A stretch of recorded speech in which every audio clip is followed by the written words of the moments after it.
तर नमस्कार मित्रांनो, मी गणेश लकडे युट्यूब चॅनल तुमचं हार्दिक स्वागत आहे. तर आज आपण आलोय धर्मवीर गडावरती. तर या ठिकाणी खूप कार्यक्रम वगैरे आहेत, तुम्हाला व्हिडिओमध्ये पाहायला भेटतील. तर व्हिडिओ हा शेवटपर्यंत बघा आणि कमेंटमध्ये जय शिवराय नक्की बोला. चला सुरू करू.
काय बांधलं इथं काय करत होती? इथं खाली खाली एक तळमजला आहे. इथं का? ही आहे आपलं कारंजने. त्याच्या खाली एक तळमजला आहे. ही 3 मजली इमारत होती. एक हा मजला खाली आहे आणि तिसरा हो आलाय. आपल्या इथेच आहे धर्मगडला. हा काय झालंय आम्ही तिघ चौघजण थांबणार आहे, बाकी काय नाही दर्शन घेऊन जाणार आहेत ना, कारण आपण ते नाही नाही आम्ही नाही जाणार. मी इथंच कार्यक्रम थांबणार आहे. आम्ही 2 दिवस इथंच. तलवार काय पूजा नको म्हणलं, ती व्यवस्थित वाटा नाही. नाही नाही नको गडाला थांबलो. हो नाही नाही तुम्ही सोयी करायचं नाही. दादाचा शेतात त्यांनी सांगितलं अनाउन्समेंट करायला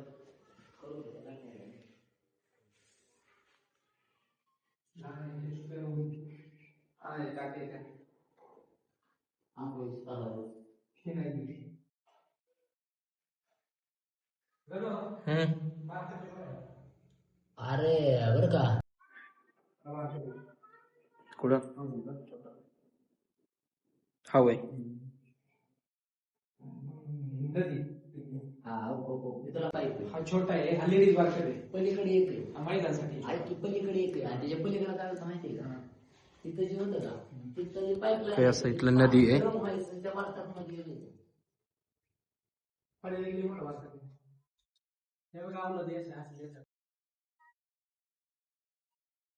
वर समजलं नाही हो. वर समज नाही. मोठा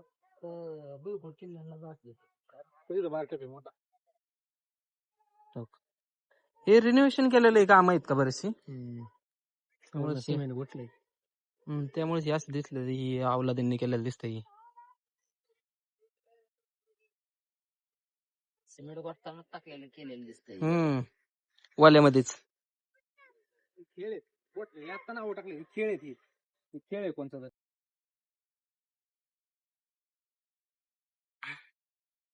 असल्या कडाकीचे कावेरी मीन आरती आलतो असते फिरलो त्यावेळेस. असलं ऊन ह्यापेक्षा कडक ऊन होतं. हिथं दरबार हे दरबार आहे. शेजार बरोबर तिथून नाही घातलं, तिथून सोडले. झक मारली होती. तिथं डुक्कर बसलं होतं, तिथून डुक्कर वरडत डुक्कर ना, हे डुकर येतं आंघोळ करायचे. हे वाटत मोठा हा नक्की किल्ला बांधला कोणी होता? मुगलांनी. मुघलांनीच बांधला होता ना. संपूर्ण नदी पात्र आहे. इकडे खाली काहीतरी दिसतंय, काय काय माहित आता. इकडे सगळ्या मोटरच मोटर दिसत आहे.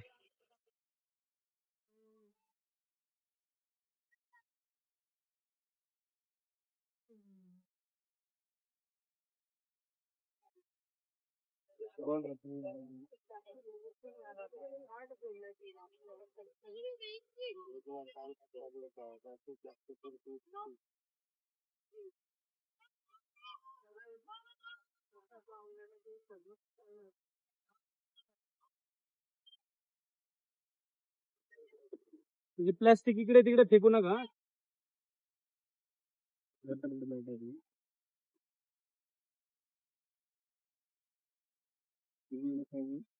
पिऊ नको गाणा झाले महाराज.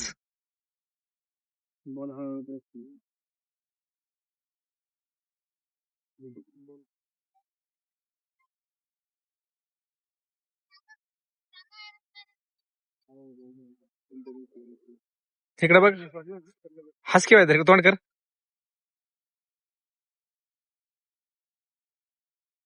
या रक्तदान करायला या. लाईफ मधलं पहिलंच रक्तदान आहे माझे. ते आमचे सर सारखेच करतात, वर्षात 2-2, 3-3 वेळा करतात. आम्ही एवढं वय झालं तर पहिल्यांदाच करतोय.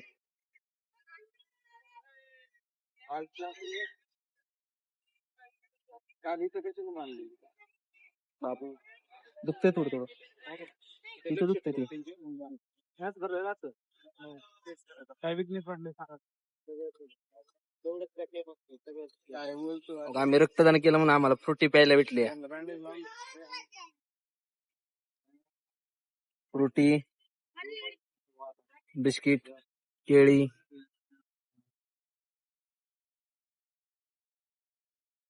जय छत्रपती शिवाजी महाराज की जय. जय श्रीराम. जय जय श्रीराम. हिंदू धर्म की जय.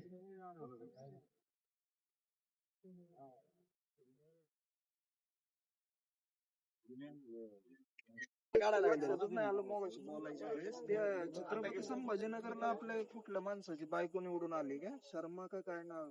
त्रिवेदी. यस. काय बरं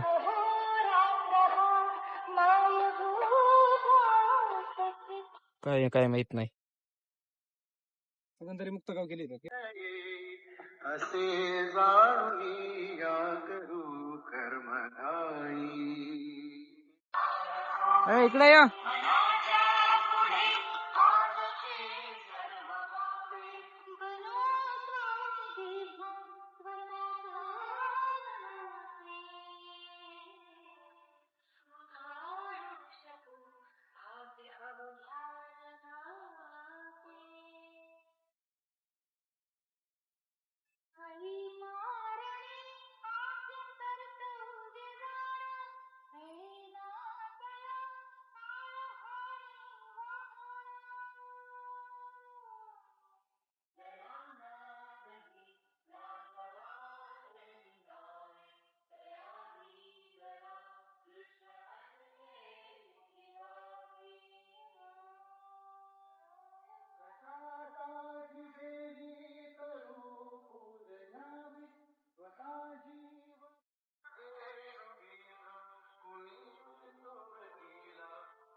मित्रांनो, इथं असं म्हणलं जातं की 7 मजली इथं माडी होती.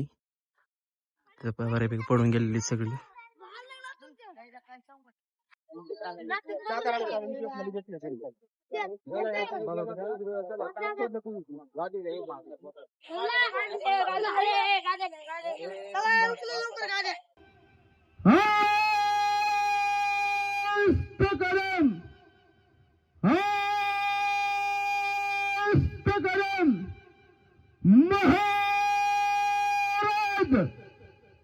गणपती गजेश्वपती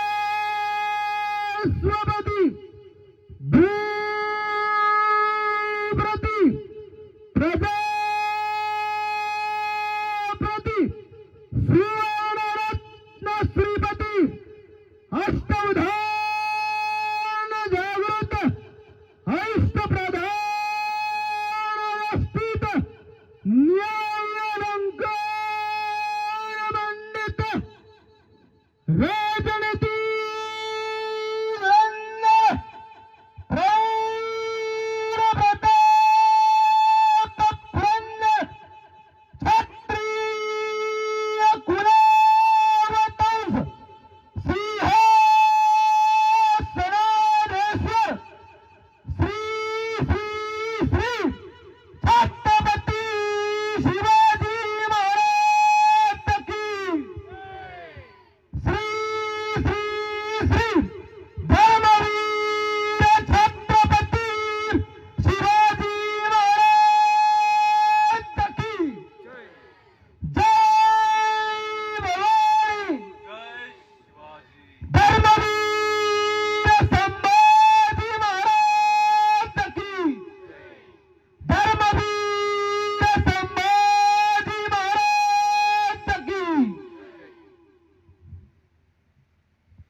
त्रयोदशी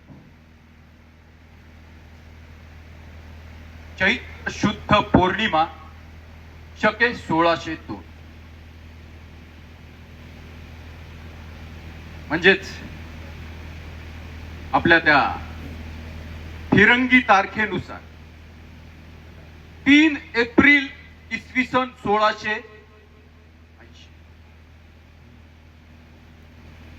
या भूतलावरील तो आमचा अखेरचा श्वास. तो श्वास सोडताना नजरेसमोर उभं होता उग स्वराज्य, स्वराज्याची ओढ, स्वराज्याची काळजी, स्वराज्याचं भविष्य. पण नियती समोर किंवा आमच्याच सभोवती वावरत असलेल्या स्वकीयांच्या नियती समोर आम्ही हरलो आणि स्वराज्याच्या कुशीतल्या त्या अखेरच्या निद्रेत लीन झालो.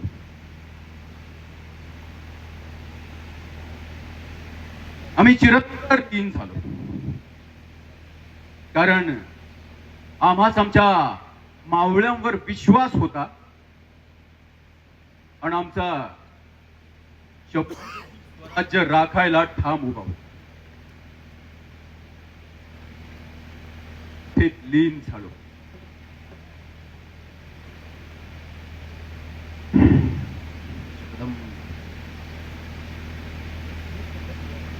पण एक दिवस निद्रेतून जाग आली. ज्या दिवशी निद्रेतून जाग आली तो दिवस फाल्गुनी अमावस्या शके 1610 म्हणजेच आपल्या त्या फिरंगी तारखेनुसार 11 मार्च इसवी सन 1689. डोळे उघडताच क्षणी समोर पाहिलं तर आमचा शंभू रक्ताच्या तारोळ्या धारात तीर्थ पडून आम्हा साथ घालत होता. आबासाहेब आपल्या या शंभूना अखेरपर्यंत हार नाही पत्करले आबासाहेब.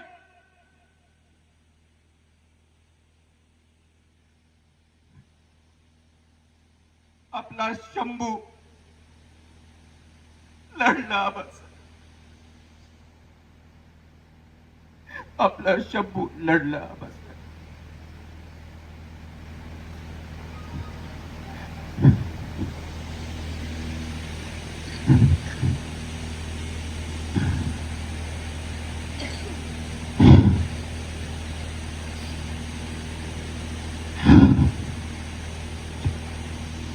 ज्या पोटच्या लेकराला अंगा खांद्याशी खेळवलं, ज्या पोटच्या लेकराला स्वराज्यासोबत मोठं होताना पाहिलं, अहो तेच पोटचं लेकरू स्वराज्यासाठी रक्ताची होळी खेळून आलं.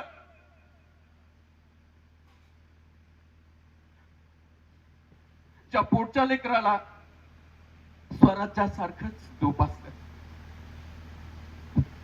तेच पोटचं लेकरू स्वराज्यासाठी यातनेच्या डोहात न्हाऊन आलं.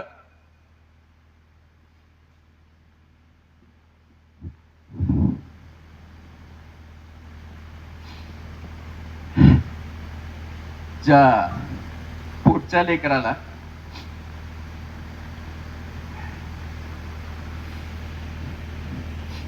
लहान असताना त्यांच्या इवल्याच्या हातात तलवार उचलताही येत नव्हती, त्या समयी आमच्या कमरेची तलवार हातात उचलून स्वतःभोवती फिरून जय भवानीचा जयघोष करत त्या तलवारीशी खेळायचे आणि आम्हाच बोलायचे, आबासाहेब आबासाहेब बघा आम्हाच येते तलवार चालवते. आणि आम्हीही त्यांना बोलायचो, शंभूबाळ, आणि आम्हीही त्यांना बोलायचो, वा शंभूबाळ, आपल्या हाती ही तलवार पाहून आम्हास आता विश्वास वाटू लागला की हे स्वराज्य प्रतिपदेच्या चंद्रापरी अजून उत्तरोत्तर मोठं होत राहील आणि ही पतन होऊ पाहणारी हिंदू संस्कृती परत पुनवेच्या चंद्रापरी उजळून जाईल.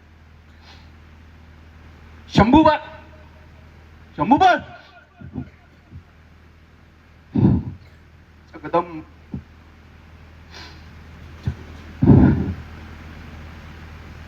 असे भास आम्हा स्वर्गलोकीही होतात.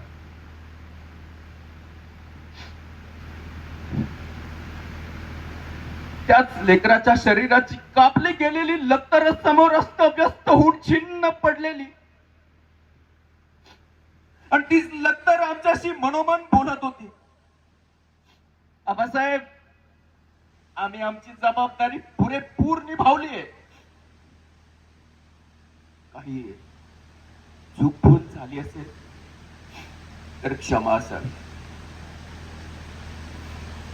आता आम्ही आपल्या आणि आई साहेबांच्या कुशीत निजायला येतोय बरं.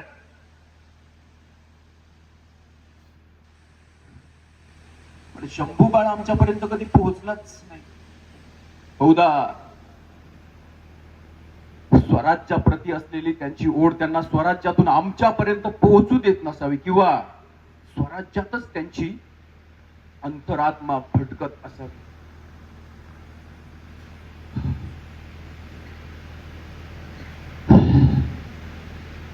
आम्ही त्यातूनही सावरलो.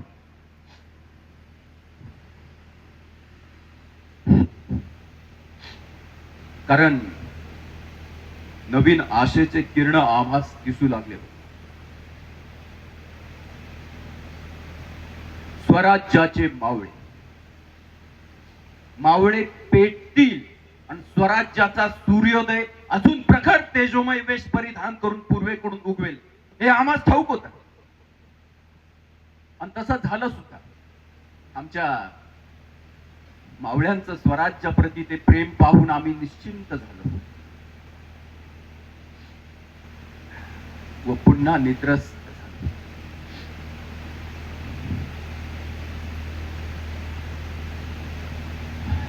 आणि परत जाग आली ते आज 350 वर्षांनंतर. उठून पाहिलं तर सगळं काही बदलून गेलं होतं. कुठून सुरुवात करू आणि कुठून शेवट हा प्रश्न आज आमच्या जिभेला भेडसावू लागलाय. पण मनावर झालेले घाव फुटकार काढणारच आणि मनात झालेली वेदना जिभेवरती शब्द होऊन येणारच. कालवश झालेले छत्रपती आज काहीतरी बोलणार, मेलेले छत्रपती आज काहीतरी बोलणार. म्हणून काही लोक दचकतील आणि म्हणतीलही की कालवश झालेले छत्रपती मेलेले छत्रपती कसे बोलू शकतील.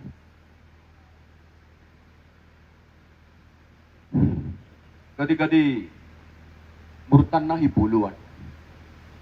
जेव्हा हाडामासाची जिवंत माणसं मृतांसारखी वागायला लागतात तेव्हा मृतांनाही वाचा फुटते. ज्याप्रमाणे पाण्याची पातळी बेदरकार वाढल्यावर पाषाणातून ही जलाच्या धारा वाहू पाहतात अथवा त्या पाषाणावर ओथंबून उभ्या राहतात. अगदी तसंच आमच्या मनातील शब्दही ओथंबून आले. आणि म्हणूनच काळाच्या गहन गंभीर गाभाऱ्यातून आज आम्ही परत आलो नव्हे, परत यावं लागलं.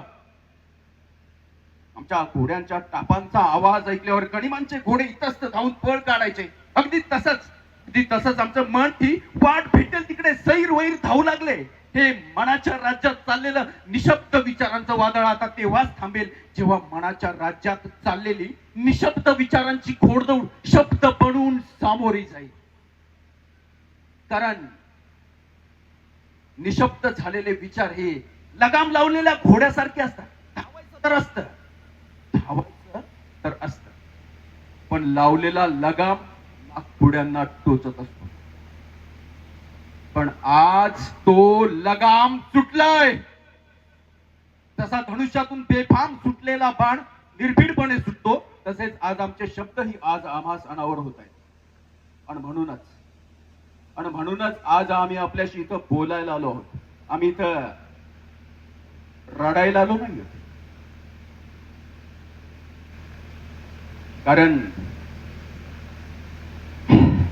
डोळ्यात आसुव जमा करून कोणत्याच दुःखाची आग अश्रूंच्या पाण्यात कधीच भिजत नाही.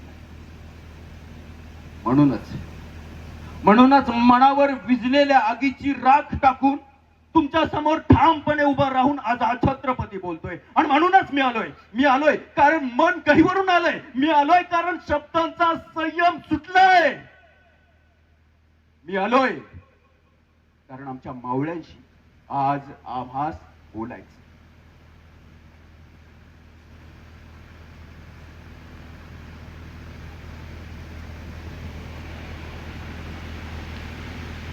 मराठा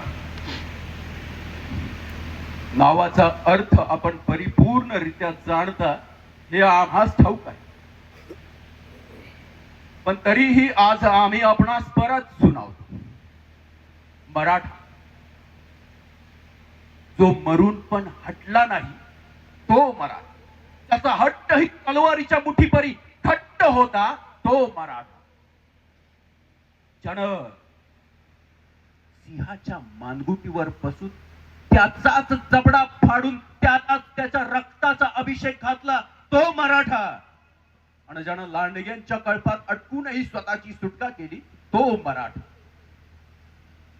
मुघलांची खिल्लत मनसबदारी सरदारकी जहागिरी झुगारून या हिंदवी स्वराज्यासाठी या मातीवर माती मोल मावळा बनून जगलेला मावळा म्हणजे मराठा. आणि या मराठी अस्मितेसाठी या हिंदू धर्मासाठी स्वतःच वाहून घेणाऱ्या रक्तानं न्हावून घेणाऱ्या या भवानी तलवारीची धार म्हणजे मराठा.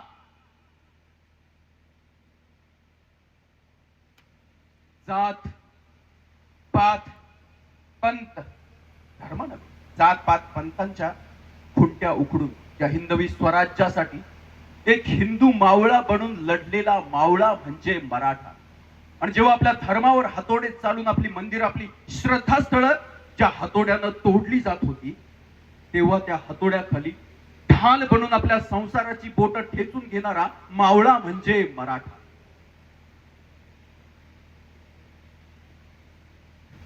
आपल्या ठाण्याला रणांगणावर धाडताना हसत निरोप देऊन तो गेल्यावर ढसा रडणाऱ्या त्या घरलक्ष्मीचे आसव म्हणजे मराठा.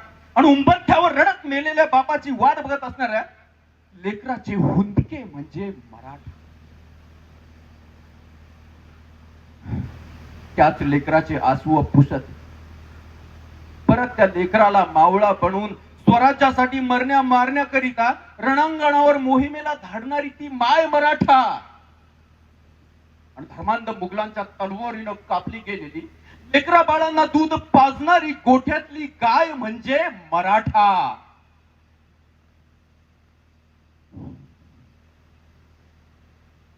तो धर्म मानवता शिकवेल. जो धर्म मानवता शिकवेल अशाच धर्माकडे जो सन्मानाने बघेल तो प्रत्येक हिंदू म्हणजे मराठा.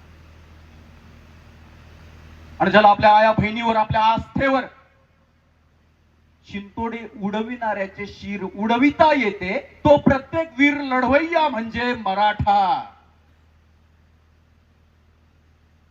मराठा म्हणजे प्रांत नाही, जात नाही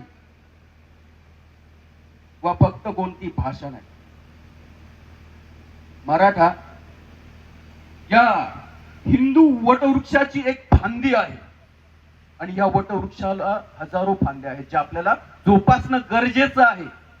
त्या फांद्या जोपासण्यासाठी आपल्याला या वटवृक्षाची मुळं जोपासणं गरजेचं आहे. आपणास हिंदू म्हणून जगणं महत्वाचं. या हिंदवी स्वराज्यासाठी ज्या मावळ्यांनी कितीतरी रक्त सांडलं त्या मावळ्या जगदंब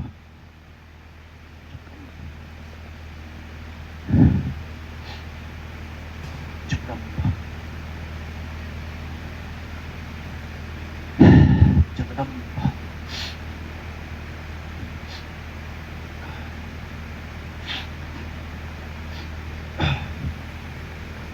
ज्या हिंदवी संस्कृतीसाठी आम्ही आमची माती केली त्याच हिंदवी संस्कृतीची लक्तर आपण आज वेशीला टांगत आहात. ज्या मराठी संस्कृतीसाठी ज्या मराठी भाषेसाठी आम्ही आमची माती केली ती मराठी भाषा सुद्धा आपणास बोलायची लाज वाटते. यापेक्षा मोठी शोकांतिका आमच्यासाठी कोणतीही नाही. आता इथं बसलेल्या काही मावळ्यांना प्रश्न पडला असेल की महाराज आपण मराठी संस्कृतीला जोपासायचं सांगता सांगता आपण स्वतःच न कळत इतर प्रांतीय भाषेला व परंपरेला दुजोरा देऊन या हिंदूंमध्ये अजून फूट पाडत आहात. कदापि नाही. या हिंद प्रांतात या हिंदू धर्मात अनेक संस्कृती आपलं वेगवेगळं अस्तित्व ठेवून त्या वेगवेगळ्या प्रांतात अस्तित्व रूपास आहे आणि इथल्या त्या प्रत्येक प्रांताने प्रत्येक राज्याने आपापली भाषा आपापली परंपरा आपापल्या प्रांतात देखील जोपासावी. आणि हे जोपासायचं जर आपण शिकला तर आपण हिंदू म्हणून जगला. हे जोपासायचं जर आपण शिकला तर हे हिंदवी स्वराज्य जोपासले जाईल. पण आपणास एकालाही हे जोपासता येत नाही हे आमचं दुर्भाग्य. तर यासाठी का अट्टहास केला होता आम्ही? मराठा तितुकाच मेळावा अरे यासाठी का अट्टहास केला होता आम्ही? हिंदवी स्वराज्य व्हावे ही श्रींची इच्छा अरे यासाठी का अट्टहास केला होता आम्ही? पंढरीच्या विठुरायाला लाथ मारणाऱ्या त्या अफजल्याला त्याचा पायही परत आम्ही त्याच्या मुलखापर्यंत पोहोचू दिला नव्हता. त्याला इथंच काढला.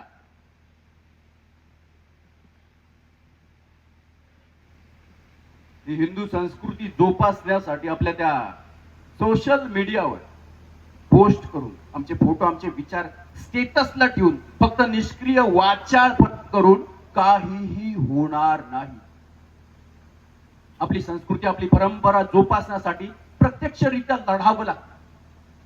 घरात बसून आपल्या त्या मोबाईल मध्ये आमच्या फोटोला आपल्या डीपीला लावून हे जोपासलं जाणार नाही.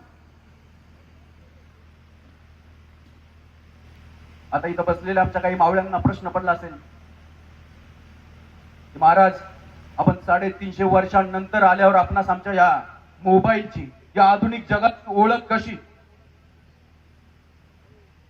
आम्ही तेव्हाही आधुनिक जगाची कास धरूनच होतो.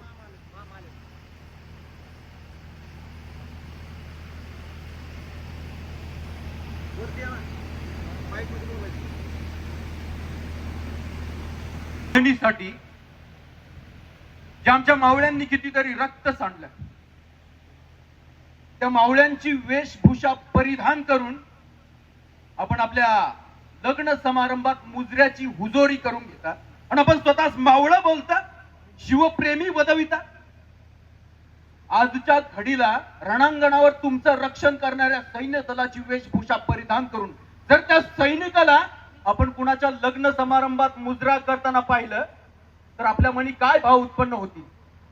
ही वेशभूषा परिधान करून गणिमांचे कित्येक वार अंगावर घेऊन हुतात्मे बनून गेले आणि या वेशभूषेला शूरवीरपणाचं प्रतीक म्हणून आपल्या समोर आणलं. त्या प्रत्येक शूरवीर मावळ्याला हे पाहून काय वाटत असेल? तानाजी, केसाजी, पावन खिंडीला पावन करून गेले माझी फिरंगोजी माणकोजी, शिवात काशीत बहिर्जी नाईक, कान्होजी काका,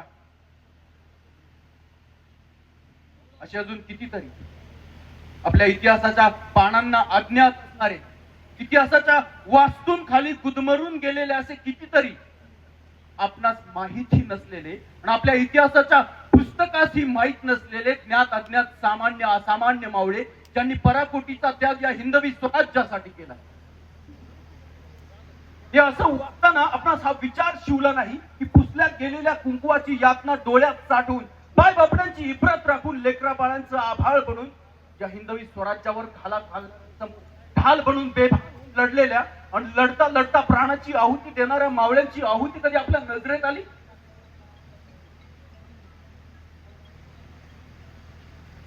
हे असं वागून स्वतःच मावळा वधवून घेण्याची हिंमत आपल्यात येतेच कशी आम्हाला हेच उमजत नाहीये. आमच्या शंभूला ज्यांना कित्येक मरण यातना दिल्या,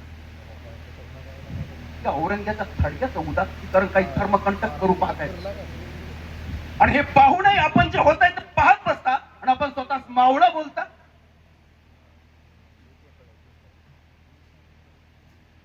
आमच्या स्वराज्यावर, आपल्या स्वराज्यावर ज्यानं वाकडी नजर ठेवू पाहिली त्या औरंग्याच्या नीच विचारधारेला काही धर्मकंटक परत जिवंत करू पाहताय आणि हे दिसतानाही आपण डोळे मिटून बसतात आणि आपण स्वतः मावळा बोलतो.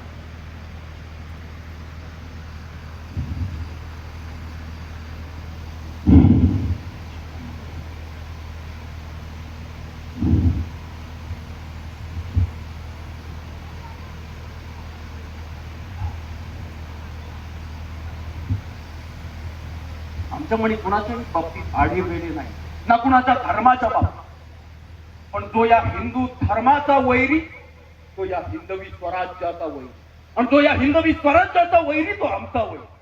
जात-पात पंथ, जात-पात धर्म पंथ सगळे आमच्या स्वराज्याने सामावून घेतले होते, यात दुमत नाही. पण आम्हास आमच्या धर्मावर अभिमान होता जो आपल्यात आम्हास दिसत नाही. आम्ही आमची प्रत्येक सकाळ आई भवानीच्या, जगदीश्वराच्या, आई जगदंबेच्या आशीर्वादानं सुरू करत होतो. आज इथं बसलेले असे किती मावळे आहेत जे सकाळ होताच आपल्या इष्टदैवतेच, आपल्या कुळदैवतेच, आपल्या आई वडिलांचं, आपल्या गुरुजनांचं दर्शन घेऊन आपल्या दिवसाची सुरुवात करतात. असे इथं किती मावळे आहेत. आम्ही आपणास काहीतरी विचारले, असे किती मावळे आहेत? आम्ही आपणास काहीतरी विचारलंय.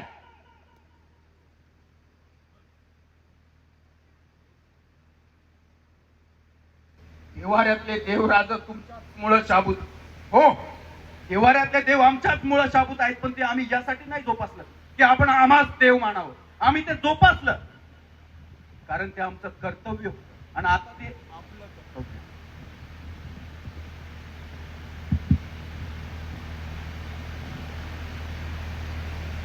पण आपण आपल्या काही धार्मिक जबाबदाऱ्या विसरून आपण डोळे मिटून आपापल्या विश्वात, आपापल्या आयुष्यात, आपापल्या संसारात, आपापल्या राजा राणीच्या संसारात रममान झाला. देवाऱ्यातले देव आमच्याच मुळे शाबूत आणि आताही आम्हीच आपणास वाचवायला येऊ अशी आस मनी बाळगून आपण कुंभकर्णासारखं गाढ झोपला. कशासाठी जन्माला यायचं आम्ही? कशासाठी जन्माला यायचं आम्ही? आपल्यात ते धैर्य नाही. कशासाठी जन्माला यायचं आम्ही? आपल्यात ते धाडस, आपल्यात ते शौर्य नाही. कशासाठी जन्माला यायचं आम्ही? आपल्या धमण्यांमध्ये सळसळत रक्त नाही. मग आपण कसला गर्व करता मराठा असल्याचा? अरे मग आपण कसला गर्व करता हिंदू असल्याचा? मग आपण कसला गर्व करता या हिंदवी स्वराज्याचा, या छत्रपती शिवाजी राजाचा मावळा असल्याचा?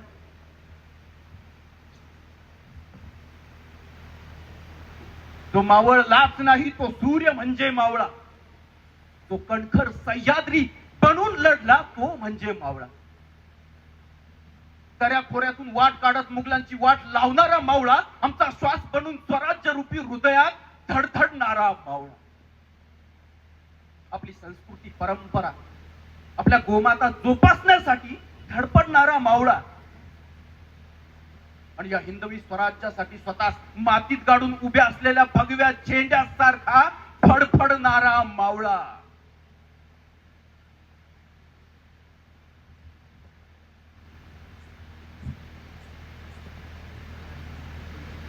या मावळ्यांप्रमाणेच या स्वराज्यासाठी लढले हे स्वराज्याचे गडकिल्ले. हे सगळे किल्ले व गडकोट स्वराज्याच्या संरक्षणासाठी आमच्या मावळ्यांप्रमाणेच उभे होते. आणि त्या किल्ल्यांचा एक एक दगड आम्ही खूप कष्टांनी जोडला होता. त्या किल्ल्यांची दुर्दशा कधी आपल्या नजरेत आली? ज्या नेते मंडळींचे झेंडे घेऊन आपण फिरता त्यांना कधी असा जाब विचारू वाटला? एक भगवा सर्वोपरी असतानाही आपण तिहेरी रंगात रंगून गेला. रंग ते सत्तेच्या धुंदीत आपण मात्र भग्न होऊन भंगून गेला. आमचा भगवाही भग्न होऊन भंगून गेला.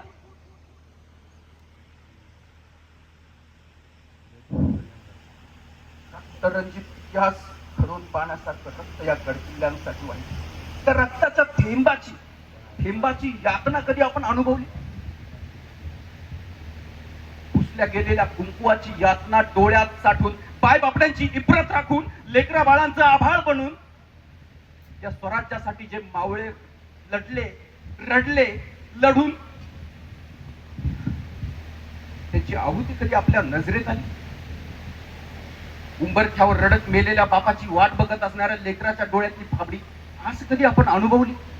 इथंच रक्त मागलेली तलवार आणि रक्तानं भिजलेल्या देहातून रक्ताचे सडे शिंपडून या गडकिल्ल्यांचं आभाळ बनू पाहणाऱ्या मावळ्यांची आहुती आपल्या कधी नजरेत आली?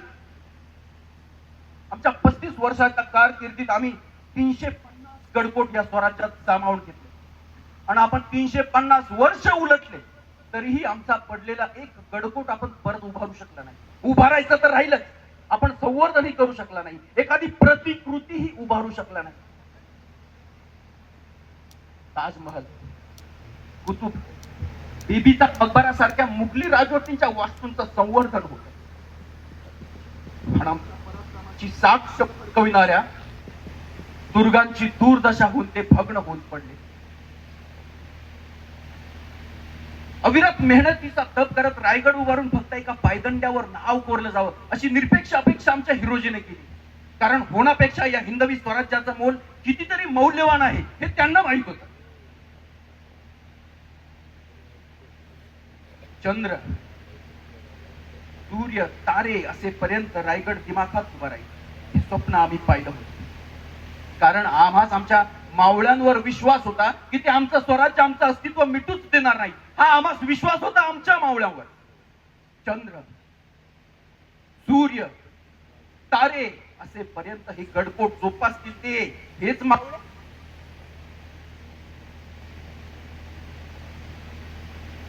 स्वराज्याची सावली बनलेल्या वटवृक्षाची पाळं मुळं तुटून विधवा स्त्रीप्रमाणे तेजहीन झाले. या तेजहीन किल्ल्यांचं रूप एकेकाळी स्वर्गाहूनही जास्त मोहित करणार होतं. आज तेच गडकोट नरक यातना सोसतायत. त्या प्रत्येक किल्ल्याचे हुंदके त्यांचा देह छिन्न करून सोडणारा आक्रोश आम्हास स्वर्गलोकी ही नरक यातना देतोय. त्या किल्ल्यांचा, त्या मावळ्यांचा आवाज, त्या किल्ल्यांनी घातलेली आर्त हाक आपल्या कधी कानी ऐकू?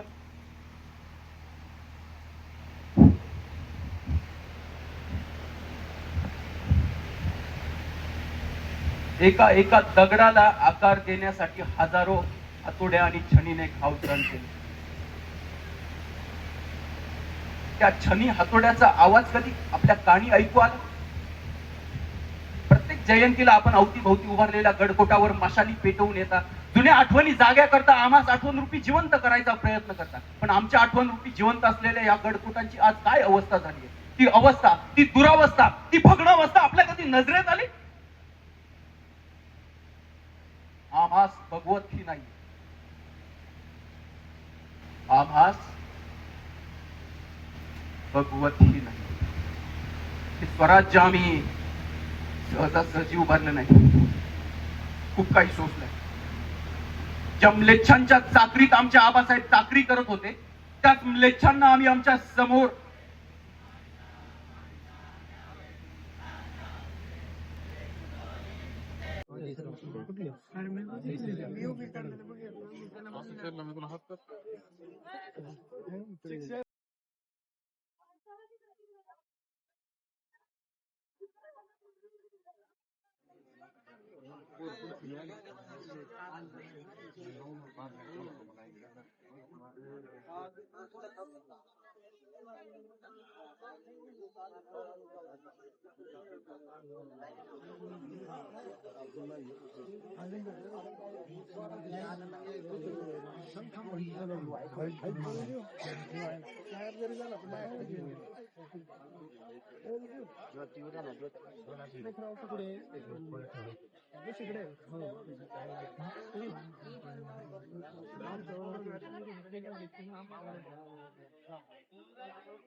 ती काळजी तुम्ही घ्या.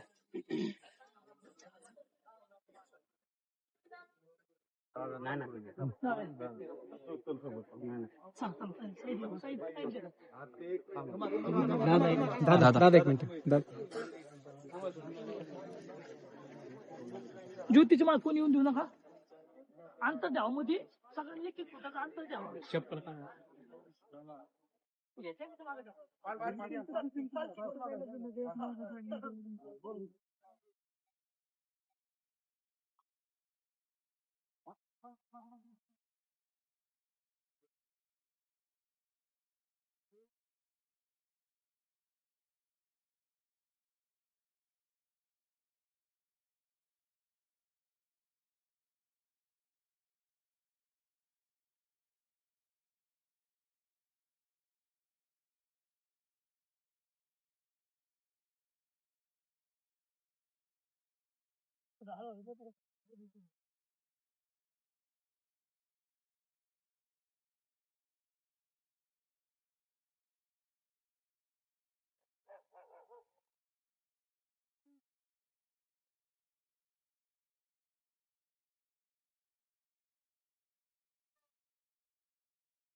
पाठीमागे जे शिवभक्त आलेले आहेत त्यांनी कृपया मंडपाच्या साईडला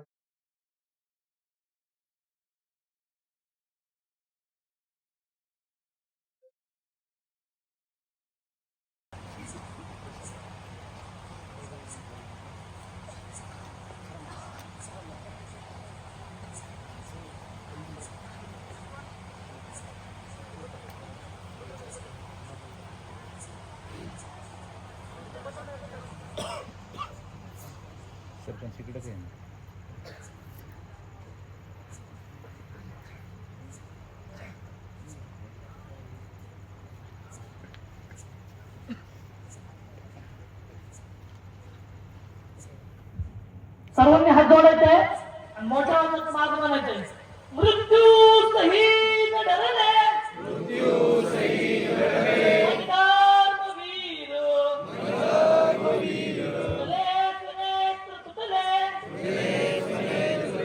धनजी बशीर, दुर्गांत भाग ज्वलंत, समाज व्हावा,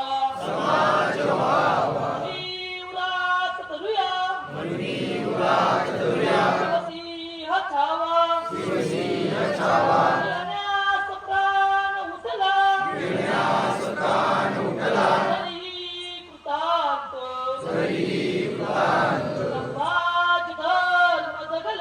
संभाजी धर्म जगले, जळत्या रणात, सूर्याहुनी अतिदा,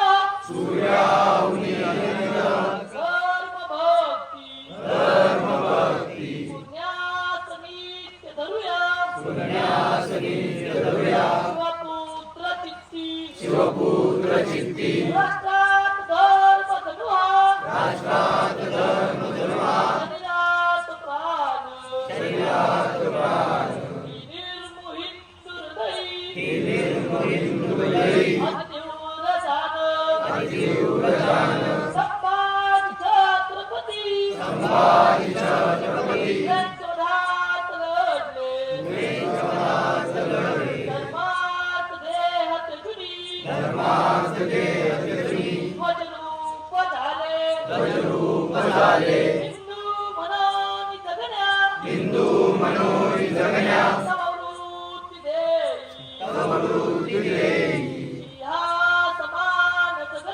सिंहासमान जगण्या, तव तेज देई, शिवपुत्र द्याल उरीचे,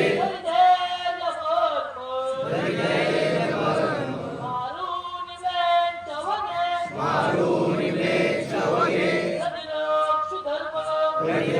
धर्म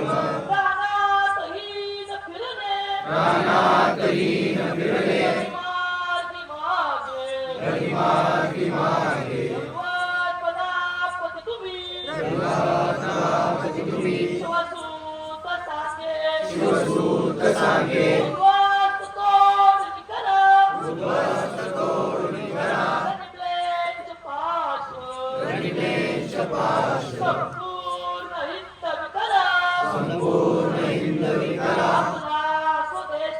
आपला स्वदेश जाळून राख करण्या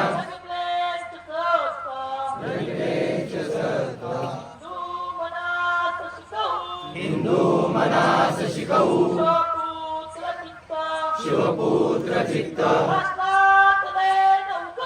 राष्ट्रात दे नवकरू गणेश विष टिकणार नाही कधी जरी हिंदू देश संभाजिताळ तद्वत् शिवसूर्य जाळ निर्मूळ हिंदुर्दयी बनले चकाळ हे हिंदू राष्ट्र करुणी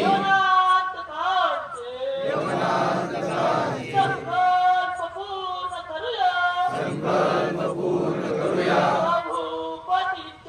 शिवभूपतीचे विसरू कसे कधी आम्ही शिववावताला सोडू कधी न कधी दर्या पताला शिवसूर्याची ती तळपे नितास्तहीन प्राणासमान आमच्या सूर्याष्ट्र ध्यान मृत्यू जिवे वरिजिने जगले अखंड उर्वास्त नष्ट करण्या रणवेच बंड शिवसीय सदृश करू अवघा स्वदेश हिंदुत्व शत्रू सगळे करुणामशेष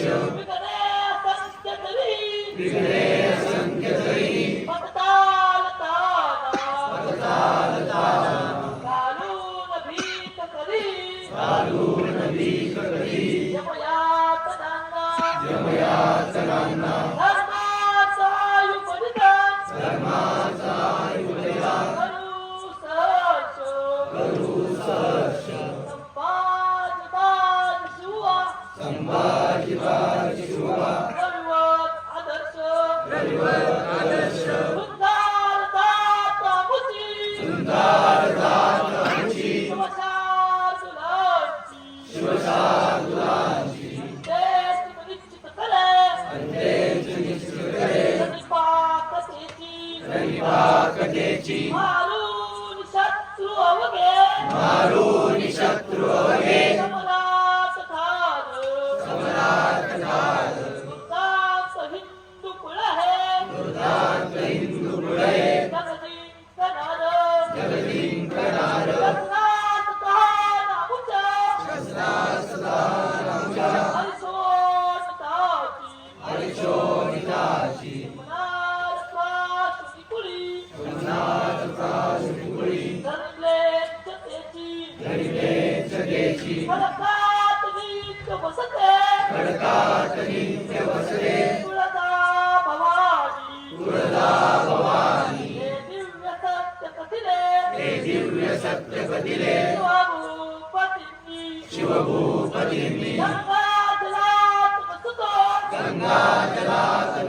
लाचार होऊन कधी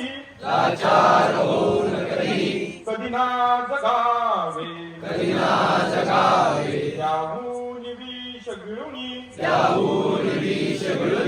त्वरया मरावे शिवसिंह सदृश्य वनु अतिस्वाभिमानी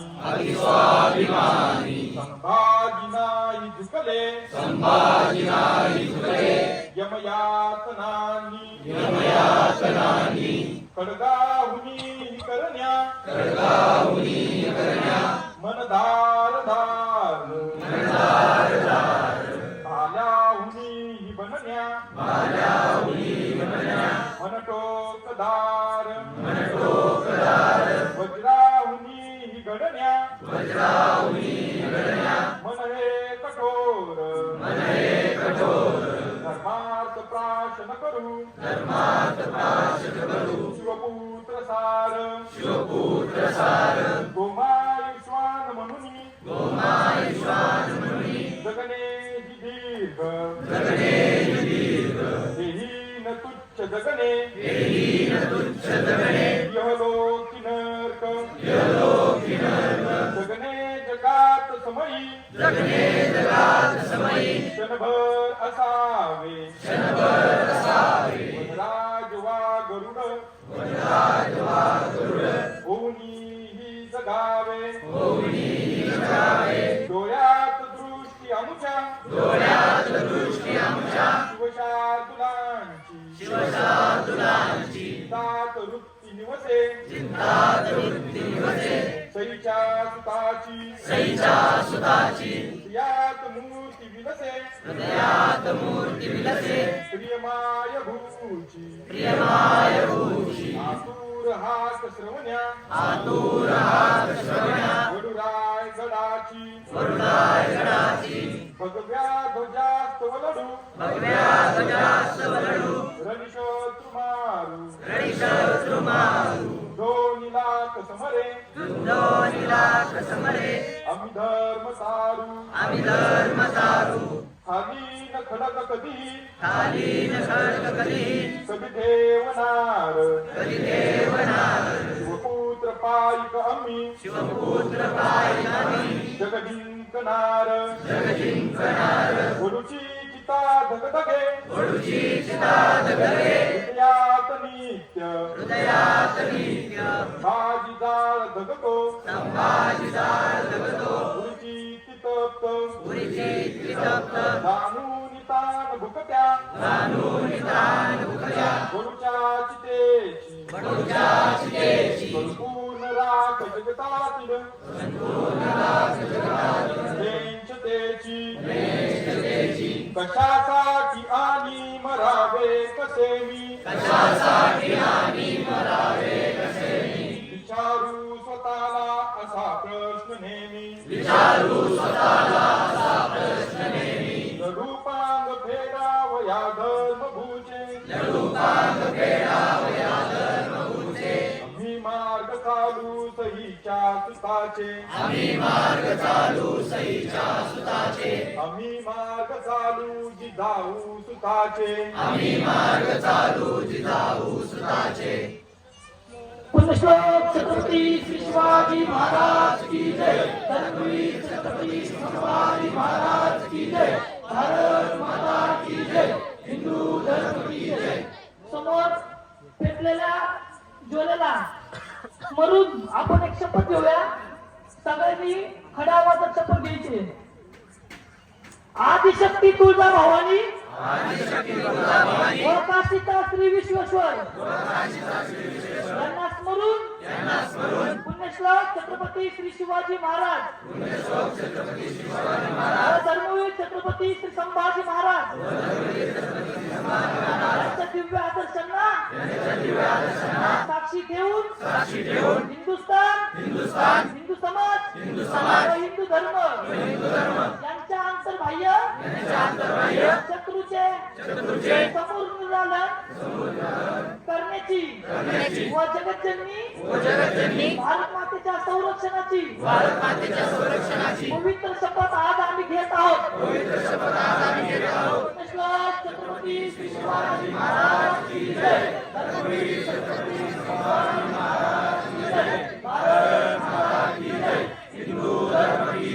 शिवरायांचे आठवावे रूप शिवरायांचा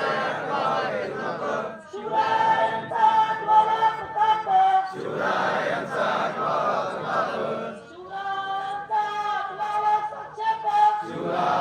आठवावा साक्षेप भूमंडळी शिवरायांचे कैसे बोलणे शिवरायांचे कैसे चालणे शिवरायांची सलगी देणे कैसे असे सकल सुखांचा केला त्याग म्हणून साधले जो तो योग राजसाधनाची लगबग कैसी केली याहुनी करावे विशेष तरीच मनवावे पुरुष या प्रियाचा विशेष काय लिहावे शिवरायांची आठवावे जीवित मागावे यलोकी परलोकी उरावे कीर्ती रूपे निश्चयाचा महामेरू बहुतनासी आधारू अखंड स्थितीचा निर्धारू श्रीमंत योगी छत्रपती शिवाजी महाराज की जय छत्रपती संभाजी महाराज की जय भारत माता की जय हिंदू धर्म की जय जय भवानी जय शिवाजी हर हर महादेव जय श्रीराम जय श्रीराम.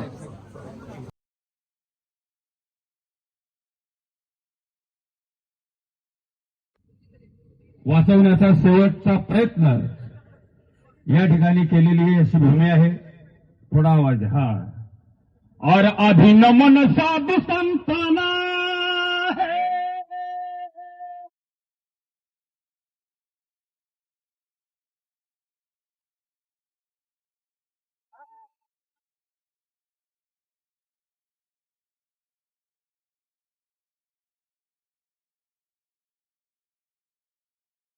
संताला नामदेवाला तुकारामाला संत सावताला संत चोकाला संत पंकाला संत रविदासाला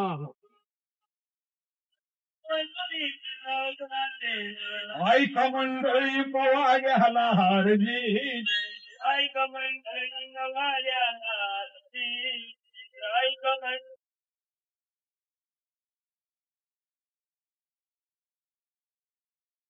नुसता औरंगजेब नाही तर पोर्तुगीज डच मोगल आणि इंग्रजांच्या बरोबर हजारो लढाया छत्रपती संभाजी महाराजांनी यशस्वी जिंकल्या. आणि म्हणून शाहीर म्हणत आहे, अरे शिवतेजाचा गगनी चमकला, शिवतेजाचा गगनी चमकला, ऐसा एकच तारा अंतशुभाचा शंभू राजा स्वागत सुटला वारा. त्या दिवशी संभाजी राजांची हत्या झाली. त्या दिवशी पाहणारं जवळचं कोणी नव्हतं, स्वकीय कोणी नव्हतं, परंतु आजूबाजूने वाहत होता वारा. आणि ही भीमानी इंद्रायणी. तो वारा म्हणत होता, मी पाहिला होता संभाजी राजा, मी पाहिलं होतं संभाजी राजाला. अरे मरणाला घाबरणारे अनेक पाहिले होते, मरणाला घाबरणारे अनेक पाहिले होते, परंतु मरणाला घाबरवणारा संभाजी राजा मी पाहिला होता.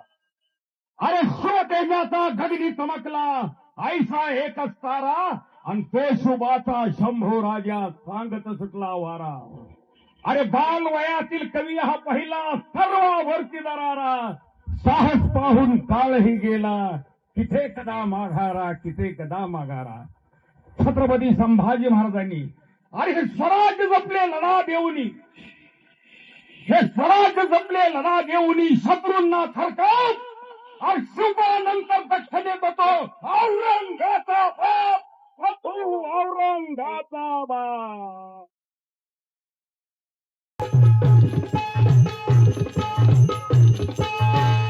औरंगजेबा काप्य थरथरा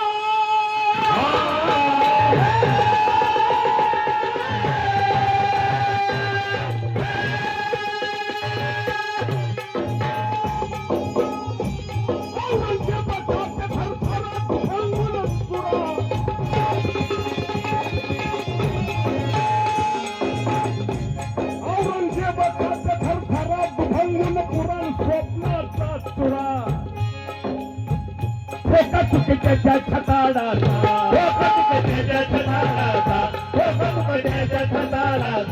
ऐकुनी प्रताप शंभूचा पवारा गातो मर्दाचा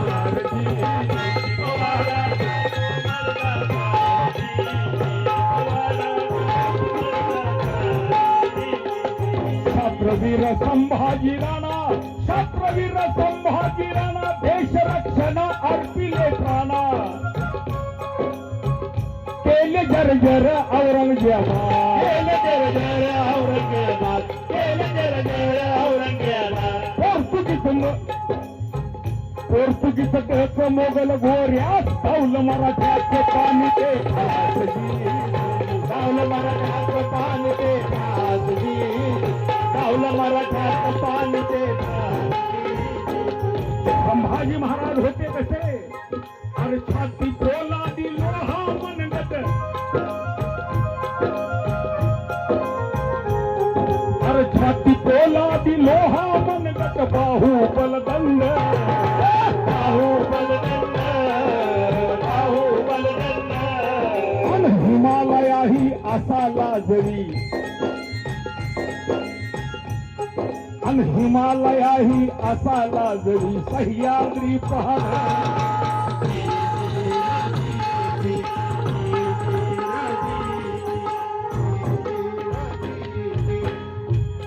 शिवसूर्य अस्ताला गेला,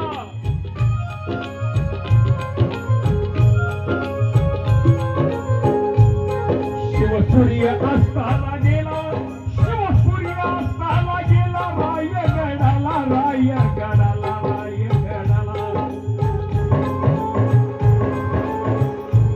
छत्रपती शिवाजी महाराजांच्या मृत्यूनंतर या मराठी मुलकाच्या गादीचे वारसदार म्हणून छत्रपती संभाजी महाराज बसलेले आहेत. काय वाटलं औरंगजेबाला देऊन टाकीन मराठी मुलकाला. कारण औरंगजेबानं निजामशाही, पोर्तुगीजशाही, कुतुबशाही औरंगजेबानंच बुडवल्या होत्या. परंतु सह्याद्रीच्या कुशीमधलं हे मराठ्यांचं राज्य मरेपर्यंत औरंगजेबाला जिंकता आलं नाही. काय वाटलं औरंगजेबाला जेवून टाकीन मराठी मुलकाला. मुकरब मुकरब खान पाटाला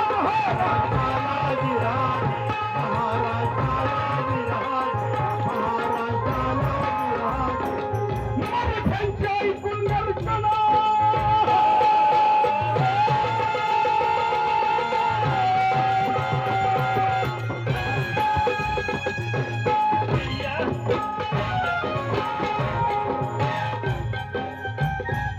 मराठ्यांची ऐकून गर्जना उडाली दैना. मराठ्यांची ऐकून गर्जना उडाली दैना. पाय कभी हातोडी झाली, हातोडी झाली, हातोडी झाली. वारसा त्या औरंगजेबा गेली, वारसा त्या औरंगजेबा गेली. शंभूने निंगाराम केली,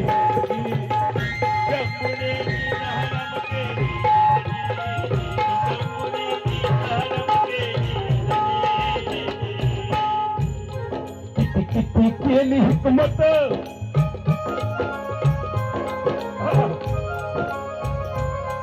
किती केली हिकमत, किती केली हिकमत. चालल्या हुकमत पुन्हा ती सुगत. येईना शरण शंभू राजा,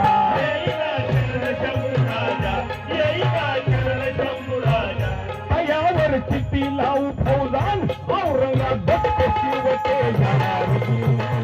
औरंगाबाद शिवते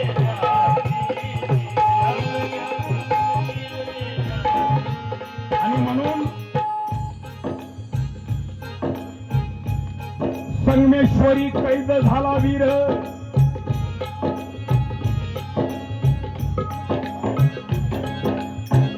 धन्यवाद महाराज. म्हातारपण तरी सुखात जाईल.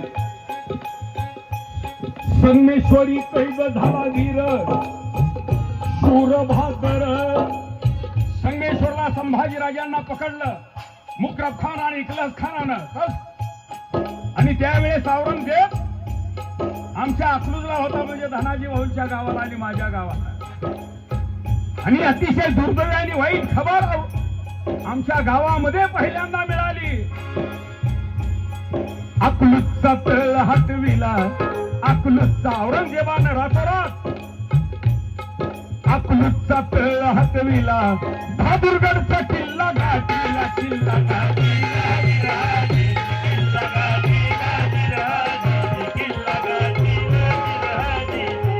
आणि या डोळे काढले. आणि म्हणून छत्रपती संभाजी महाराजांच्या रुधिरानं ही पावन झालेली भूमी. आम्ही 12 जानेवारीला सिंदखेडला जातो, 19 फेब्रुवारीला शिवनेरीवर जातो, 6 जूनला ठितीप्रमाणे रायगडवर जातो, त्याप्रमाणे वडूला जातो आपण 11 मार्चला. त्याप्रमाणे या ठिकाणी सुद्धा महाराज आमच्यासारख्या शिवभक्ताची अनेक दिवसापासूनची इच्छा होती, तिथं हा कार्यक्रम असा कुणीतरी सुरू करावा, आणि तो तुम्ही सुरू केला. तुमच्या संकल्पनेतून तो सुरू झाला, त्याबद्दल महाराजांचे भारतातल्या समस्त शिवभक्तांच्या वतीने अभिनंदन. एक दिवस या धर्मवीर गडावरती, जशी शिवनेरीवर रायगडावर सिंदखेडला गर्दी असते, कारण याच्या पलीकडे आपल्याला मोठं तीर्थस्थानच नाही, पवित्र स्थानच नाही, म्हणून इथं यावं, माता झुकवावं आणि आपल्या मात्याला इथली माती लावावी, हे काम तुम्ही केलं. म्हणून मी आमचे मित्र धनाजीभाऊ साखळकर, आई बाप्पांनी त्यांचं नाव सुद्धा धनाजी आणि संताजी मधले एका धनाजीचं ठेवलं. लढवय्या माणूस आहे. आज मला धनुभाऊच्या आणि महाराजांच्या आणि सर्व आयोजक मंडळींचे मनपूर्वक आभार मानून, माझं गाव सोलापूर जिल्ह्यात,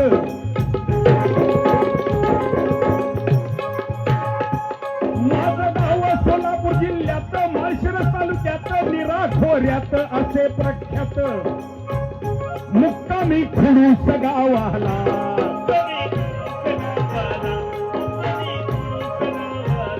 शाहीर राजेंद्र गात तवाड्याला जी, शाहीर राजेंद्र गात तवाड्याला जी, शाहीर राजेंद्र गात तवाड्याला जी. अव धर्मवीर गडाच्या वरती लावून आपण ती, लावून आपण ती, लावून आपण ती. अव तुळापुरी त्या शूरवीराच्या, अव तुळापुरी त्या शूरवीराच्या समाधीच्या वरती, समाधीच्या वरती, समाधीच्या वरती. आणि शाहीर राजेंद्र हीच लावतो मिनमिनती पणती, मिनमिनती पणती लावतो, मिनमिनती पणती, मिनमिनती पणती लावतो, मिनमिनती पणती. धन्यवाद. जय जिजाऊ, जय शिवराय. आयोजक आणि राजे छत्रपती शिवाजी महाराज या ठिकाणी व्यासपीठावर उपस्थित असलेले आपले सर्वांचे गुरुवर्य मामा, सर्व या ठिकाणी उपस्थित असलेले व्यासपीठावरील मान्यवर, माझे बंधू आणि भगिनी. आपण मामांनी गेल्या वर्षी जो इथं सप्ताह चालू केला, खरोखर या ठिकाणी एवढी वाईट अवस्था होती, यापूर्वी आम्ही आलो एवढी वाईट अवस्था होती, त्यामध्ये बराचसा फरक पडलाय. या ठिकाणी म्हणजे समाज यायला लागलाय.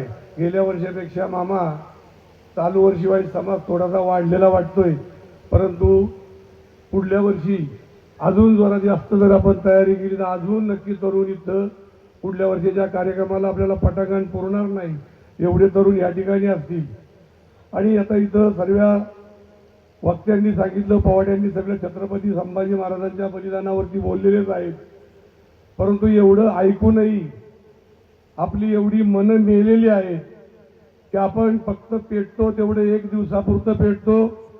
छत्रपती शिवाजी महाराजांच्या जयंतीच्या दिवशी घोषणा देणार, मशाली घेणार, तिकडनं तिकडं उड्या मारणार, रात्र जागवणार आणि दुसऱ्या दिवशी 12 वाजेपर्यंत झोपणार.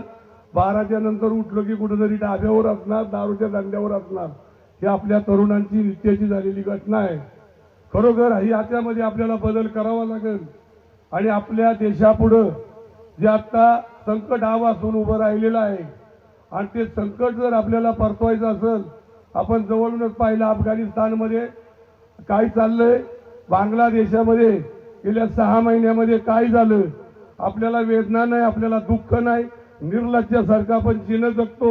फक्त सकाळी पशुसारखं उठायचं, खायचं आणि आपले उद्योगधंदे करायचे, घोड्यासारखे टापूस लावायचे आणि फक्त माझा उद्योग, माझा पैसा, माझा व्यवसाय. याच्या पलीकडे शेजाऱ्याकडे काय झालेलं सुद्धा आपल्याला काही वाटत नाही, लाज वाटत नाही. लाज वाटत नाही म्हणजे दिसतंय तरी पण आपल्याला काही फरक पडत नाही. मी एवढंच सांगेल, जर आपण फक्त या लांड्यांच्याकून आर्थिक व्यवहार जर बंदी घातली तरी सुद्धा इथल्या निम्या अवलादी कमी होत्या.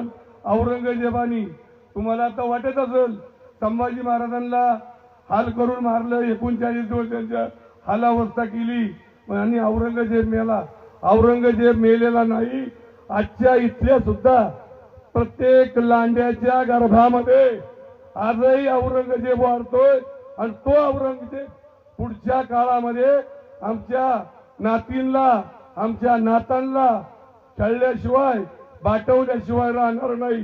जर आम्ही आत्ताच वज्रमुठ बांधली, अर्धा आयुष्य पोटासाठी आणि अर्धा आयुष्य धर्मासाठी जर जगलो तरच आपलं पुढच्या काळामध्ये आपला धर्म वाचणार आहे. आणि धर्म जर वाचवायचा असेल तर नुसतं पोट भरून खाऊन शिवजयंत्या साजऱ्या करायच्या, बलिदान मास साजरं करायचं, 40 दिवस पायात पायतान घालायचं नाही, तेवढेच 40 दिवस खायचं नाही. आपल्याला 12ही महिने अन्न सुद्धा कडू लागलं पाहिजे, अन्न सुद्धा. आणि प्रत्येक गर्भातला औरंगजेब, अफजल खान, शाहिस्ते खान त्याचा पूर्ण बिमोड केल्याशिवाय आपला धर्म वाचणार नाही. तुम्हाला वाटतं आपल्या धर्मामध्ये गेलं, आता तर आपल्या त्या गुरुवांनी बांधलेल्या घंटेच्या लोळ्या सुद्धा कडेला ओढून बांधतात, त्याचं महत्व कळत नाही. परंतु यांच्या धर्मस्थळामध्ये प्रशिक्षण दिलं जातंय. तुमच्या माहितीसाठी म्हणून सांगतो, आमच्याकडं 1985 साली एक कुत्रा बाहेरचा आणला, डुक्कर त्या मस्जिदीमध्ये ठेवला आणि त्यांनी आमच्या इथल्या लहान लहान मुलं गोळा करायला सुरुवात केली. आम्ही त्या ठिकाणी गेलो, तिथली माहिती घेतली, हा काय करतोय आणि त्याच्यावरती सुरुवात केली. आम्ही जागृत राहिलो. शेजारीच आमच्या मारुतीचं मंदिर आहे. एक दिवस मारुतीच्या मंदिरामध्ये ती 10:30 वाजता त्या मग प्रार्थना स्थळातून बाहेर निघालेली मुलं मारुतीवरती काठ्या मारायला लागली आणि काठ्या मारून मारताना ती बोलत होती, हे काफिर के शैतान, आओ बाहर, दिखाओ पराक्रम, तूने ये पहाड़ उठाया है. त्या मारुती रायाला वेगळ्या वेगळ्या पद्धतीने बोलायला लागली. आणि मग आमच्या लक्षात आलं, त्याच दिवशी आम्ही ते भांडवळ गावातून बाहेर हाकललं आणि परत भांडवळ कुठलं गावामध्ये आलं नाही पाहिजे. गावातल्यांनी काय करायचं ते गावातल्यांनी करायचं. तुमचं आमचं जमतंय, बाहेरचा प्रशिक्षणार्थ येतोय. म्हणून मी प्रत्येक बांधवांना नक्की सांगेल, इथून गेल्यानंतर तिथं काय चालतंय हे प्रत्येक ठिकाणी लक्ष ठेवायची आपली जबाबदारी आहे. त्यातमध्ये काय आहे, त्यातमध्ये काही गरज नव्हती, परंतु तिथे खाली टाक्या बांधायला काढल्या होत्या, त्या आम्ही थांबवल्या. प्रार्थना किती पाडा, कुठवरही तुम्ही प्रार्थना म्हणा, ते स्वातंत्र्य आहे, परंतु चुकीचं वागलेलं सहन करणार नाही. तुम्हाला वाटत असेल आपण वाट पाहतो, कुणीतरी येईल, मला मदत करील आणि मी या गावातलं थांबवल. आमच्यातले गावातले इथं काही तरुण आहेत, त्यावेळेस मी कुणाची वाट पाहिली नाही. हे एकट्याने केलं. शेवटी मनगटाची बाजू घासावं लागली तरी मी घासली, ठोकावं लागलं तरी मी ठोकलं. आज आमच्या गावामध्ये 85 पासून कुठलाही आवाज फालतू ऐकायला येत नाही. कुणीही वेगळ्या पद्धतीचा वेश परिधान करत नाही. कुणीही काहीतरी उगत वरच्या बिच्या काढायच्या आणि खाल्ली दाढी ठेवायची हेही करत नाही. सगळं नीटनेटकं चाललेलं आहे. आमचं गाव मूळचं इनामी त्यांचं आहे. आमचं गाव तळबीड आहे, परंतु तळबीडवरून आमची पाठी तिथं आली. मुठभर लोक आली, आता त्याची पाठीभर झाली. परंतु लढताना सुरुवात एकाला करावं लागती. एकाने केली तर सगळ्याला होतंय. माझ्या आयुष्यामध्ये माझे 28 वर्षे गेले. त्या प्रतापगडच्या लढ्यामध्ये सुद्धा मी होतो, वडूच्या ह्याच्यामध्ये सुद्धा होतो. पहिली वडूची अवस्था इतकी वाईट होती, 50 पैशाची 25 पैशाची तिकीट काढून दिवस फकुड्यामध्ये बाजारामध्ये उभं राहून विकून त्या कामाला सुरुवात झालेली आहे. तर त्याचं वाईट वाटत नाही, त्याचं समाधान वाटतं. मी इथल्याही तरुणांना सांगेन त्याच पद्धतीनं काम जर आपण करायला सुरुवात केली तर इथेही एक स्वर्ग निर्माण व्हायला वेळ लागणार नाही. एकट्या मनोहर मामा काहीतरी येतील आणि करतील, त्याचं काय काम त्यांनी होणार नाही. प्रत्येकाने हातानी बोटानी आपण थोडीशी मदत बी केली पाहिजे. मी माझ्या शक्तीनुसार या ठिकाणी सांगतो, आमदारच्या घ्या किंवा पुढल्या वर्षाच्या घ्या कार्यक्रमासाठी उद्या परवा तुमच्याकडे 51,000 रुपयाचा माझा चेक आलेला असेल. आणि या कार्यक्रमाला चांगल्या पद्धतीनं सगळ्यांनी असा हातभार लावला. नुसतं मामावर एकट्यांच्या बसून उपयोग नाही. मामा आपला आधार आहे, जिथं कमी पडेल तिथं मामा. परंतु आपण प्रत्येकाने थोडा हातभार मोकळा केलाच पाहिजे. तर या ठिकाणी पुढच्या एक 5-10 वर्षामध्ये चांगला कार्यक्रम चालू होईल आणि तो टिकल एवढी मी अपेक्षा करतो. आणि सगळ्यांनी अगदी मोठ्यानी घोषणा द्यायच्या, अशा घोषणा द्यायच्या इथल्यांच्या भांडुळाच्या गर्भामध्ये जर कुठं अफजल खान, फाजल खान, शाहिस्ते खान, औरंगजेब असेल तो सुद्धा मिळाला पाहिजे. एवढा मोठा आवाज तुमचा आला पाहिजे. माझा आवाज बारीक आहे.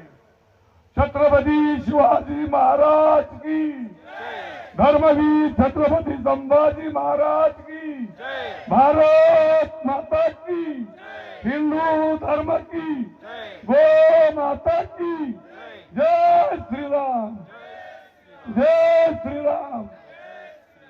लवकरात लवकर कुठेतरी एका सुरक्षित ठिकाणी घेऊन जायचंय असा इकलास खान म्हणायला लागला. हा इकलास खान ज्यावेळेस म्हणला की लवकरात लवकर एका सुरक्षित ठिकाणी घेऊन जायचंय असं म्हणल्याच्या नंतर मुकरब खान म्हणला की एक ठिकाण आहे औरंगजेबाची दक्षिण राजधानी पेडगावचा किल्ला. या पेडगावच्या किल्ल्यावरती धर्मवीर छत्रपती संभाजी महाराजांना घेऊन जायचे. ते संगमेश्वर मधून निघाले आणि 32 शिराळमध्ये आले. 32 शिराळमध्ये आल्याच्या नंतर 4-5 मेंढपाळांनी संभाजी राजांना वाचवण्याचा प्रयत्न केला. आता त्यांचा निभाव लागणार नव्हतं हे खरं होतं. त्यांचा निभाव लागला नाही, त्यांना मारलं गेलं, त्यांचे तुकडे करून तिथं टाकले गेले, तुकडे केले गेले. आणि तिथून पुढं हा इकलास खान म्हणायला लागला की आता नाही, आता लवकरात लवकर चला, ऊन वारा बघायचा नाही, दिवस रात्र बघायची नाही, लवकरात लवकर पेडगावच्या किल्ल्यावरती पोहोचायचे. आता पेडगावच्या किल्ल्यावरती पोहोचायचे म्हणल्याच्या नंतर ते यांची घोडदौड चालू झाली. 32 शिराळ, सातारा, कराड, फलटण, बारामती, कुरकुम, दौंड, नंतर पेडगावचा किल्ला. या पेडगावच्या किल्ल्यावरती ज्यावेळेस धर्मवीर छत्रपती संभाजी महाराजांना आणल्याच्या नंतर या किल्ल्याच्या बाहेरच्या बाजूला खंडोबाचा माळ आहे. या खंडोबाच्या माळावरती संभाजी महाराजांचा एक खांब रवला आणि त्या खांबाला वरती हात करून डांबून ठेवलं. असं 3 दिवस डांबून ठेवलं. 3 दिवस डांबून ठेवायचं कारण एकच, औरंगजेब अकलूजच्या तळावर इथपर्यंत पोहोचायला त्याला 3 दिवस लागणार होते. तो 3 दिवसांनी आला. त्याचा 5 लाख सैन्य खंडोबाच्या माळावरती गेलं आणि तळावरती गेलं. औरंगजेबाची मुलगी, त्याच्याबरोबर सरदार, लेखनिक, वकील ही सगळी लोक या राजदरबारात आली. हा तोच राजदरबार आहे ज्या राजदरबारामध्ये संभाजी महाराजांना आणलं होतं. त्या राजदरबारामध्ये हा औरंगजेब आल्याच्या नंतर या साईडला त्याचं सिंहासन होतं, चांदीचं सिंहासन. चांदीच्या सिंहासनावरती औरंगजेब बसला.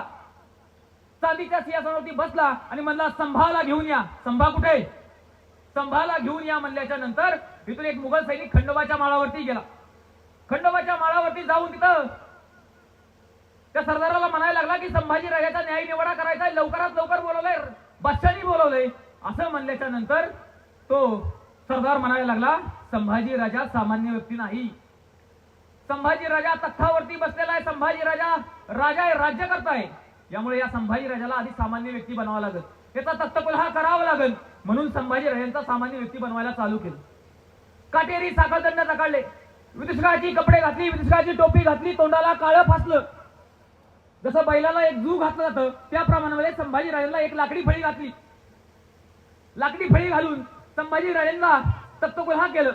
एक मरकुटा उंट बोलवला, मरकुट्या उंटावरती संभाजी महाराज कवी कशांना बसवलं आणि या परिसरात असलेल्या 52 पेठांमध्ये संभाजी राजांची दिंड निघाली. या दिंडीमध्ये काही निवडक समाज होता. हा निवडक समाज संभाजी राजांना दगड मारतोय, शेण मारतोय, अंगावरती थुंकतोय, तलवारीने घाव मारतोय, भाल्याने टोचवतोय आणि उंटाची शेपटी पिरगळतोय. अशा पद्धतीने संभाजी राजांची दिंड चालू होती. ही सकाळी चालू झालेली दिंड संध्याकाळपर्यंत चालू होती. तब्बल 12 तास संभाजी महाराजांची दिंड चालू राहिली. आणि ही दिंड चालू असताना ही दिंड बाहेरच्या वेशीवरती किल्ल्याच्या दरवाजावरती आली. किल्ल्याच्या दरवाजावरती आल्यानंतर तिथं रायप्पा नावाचा मावळा आला होता. संभाजी राजांचा अंगरक्षक होता, संभाजी राजांचा सवंगडी होता. त्यांनी समोर बघितलं, संभाजी राजा साखळदंडात जकाडलेला आहे, संभाजी राजांच्या अंगावरती शेण लागले, रक्तबंबाळ झालेले संभाजी महाराज दिसत आहेत. त्याला राग अनावर झाला नाही. त्यांनी कमरेची असलेली तलवार काढली, 5 लाख सैन्यावरती धावून गेला. त्याचा निभाव लागला नाही, त्याला मारलं गेलं. त्याचे तुकडे तुकडे करून त्याच वेशीवरती टाकले. त्या वेशीला आज सुद्धा रायप्पा वेश म्हणून ओळखलं जातं. तिथून पुढे संभाजी महाराज कवी कशांची दिंड चालू झाली. ती दिंड राजवाड्याच्या दरवाजावरती आली. राजवाड्याच्या दरवाजावरती ज्यावेळेस धर्मवीर छत्रपती संभाजी महाराज दिंड आली, ही आल्याच्या नंतर तिथं संभाजी महाराजांना त्या उंटावरून खाली उतरवलं. 20-25 लोकांनी जकडून धरले, ओढून धरले आणि ओढून धरलेल्या अवस्थेमध्ये संभाजी महाराज कवी कशांना घेऊन येतात.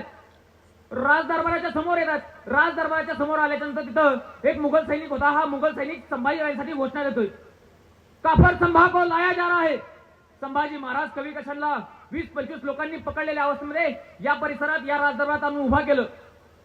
या ठिकाणी आणून उभा केलं आणि केल्याच्या नंतर इथं औरंगजेबाने सिंहासन सोडलं, तख्त सोडलं, उभा राहिला आणि म्हणायला लागला की हाच तो संभाजी राजा आहे का जो 9 वर्षाचा शिवाजी राजाबरोबर आग्र्यामध्ये कैद केला होता?